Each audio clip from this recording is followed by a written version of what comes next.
See someone yawn, and suddenly you need to yawn too. It's not boredom, it's built-in brain mirroring. Your brain automatically mimics the action it sees. Mirror neurons fire, preparing your body to copy the yawn.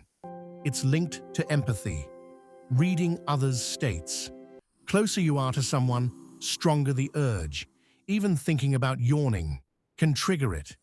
Your body completes the loop, jaw drops, deep inhale, extra oxygen, brain cool down. Theories vary.